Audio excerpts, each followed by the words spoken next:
Menyikapi keresahan masyarakat Palembang yang mengeluhkan terkait naiknya pajak bumi dan bangunan atau PBB mendapat respon Gubernur Sumsel Herman Deru. Ia menyarankan kepada pemerintah kota Palembang agar segera transparan menjelaskan kepada wajib pajak alasan menaikkan PBB serta kajian-kajiannya. Pasalnya kewenangan menaikkan PBB ada di tangan wali kota Palembang. Gubernur sendiri ingin mendengarkan laporan terkait kenaikan PBB yang cukup tinggi di Palembang. Ia meyakini naiknya PBB ini sudah melalui kajian dan pertimbangan tersendiri. Sebab menurutnya jika NJOP bumi dan bangunan naik, maka pajak PBB juga akan naik. Apa yang disampaikan masyarakat melalui medsos, kenaikan-kenaikan itu, saya tentu ingin mendengar laporan nanti. Tapi setahu saya tentu melalui pengkajian, tidak serta-merta naik saja.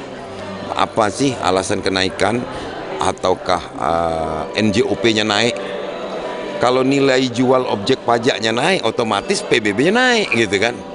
Nah, ini juga imbas dari nantinya kalau yang punya tanah ini mau menjual juga minimal kan seharga NJOP itu. Ia berharap pemerintah kota dapat segera lebih menjelaskan kepada masyarakat alasan dan pertimbangan kenaikan PBB, terutama dari BPPD. Diakuinya memang potensi untuk meningkatkan pendapatan asli daerah ini terdapat dari menaikkan pajak bumi dan bangunan. Pemerintah kota dalam waktu dekat ini sebaiknya menjelaskan itu ke masyarakat. Sosialisasinya apa yang minimal? Ya, jelas ya. Sosialisasinya Ya, dari Bapenda kotanya sebaiknya menjelaskan. Apa sih alasan kenaikan?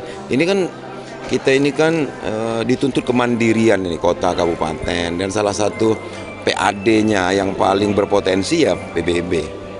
Tapi kan Pak Wali kan memang menggratiskan dulu yang untuk yang 100.000 ke bawah. Tiba-tiba Enggak, yang 100.000 ke bawah yang free.